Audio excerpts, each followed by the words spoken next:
Hi, Budget 2015 came out yesterday, and generally the disabled people's community were not very happy with the budget. The main point is that the allowance increase is less than we have been proposing. But that is not the point of my video today. My point is to talk about the allowance between the employed wheelchair user and the unemployed wheelchair user. For a working wheelchair user, the allowance is ringgit 350 per month. For a non-working wheelchair user, the allowance is 200 per month. Why? Why this disparity? The intention of the budget actually was to encourage more wheelchair users to work, so that if you work, then you get more money. If you don't work, if you are lazy, then you get less money. That's the general philosophy behind this.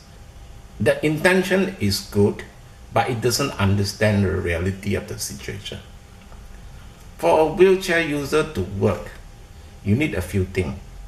Number one, good education. Two, transportation. Three, access to building. Okay. Now, all these 3 points are lacking in Malaysia. Assuming a wheelchair user overcome the human problem of stereotyping, able to convince the boss of a company to employ the person, he still have to overcome the problem of transport, access, and education. If we ask ourselves, how many wheelchair users have received good education? The answer is very few. Why? You just have to go to the school to see how many schools have access for wheelchair users. You just have to go to look at the public transport system. How many of the buses are wheelchair friendly? And what are routes are they using? Can a person take a bus? Can a wheelchair user take a bus from home to the school? If not, what other alternative do they have? So those are questions that we have to ask ourselves before we understand the situation. The next question is the office situation, the factory, or the work environment. How many of the places are wheelchair friendly? If the places are not wheelchair friendly, how can a wheelchair user go and work in a place?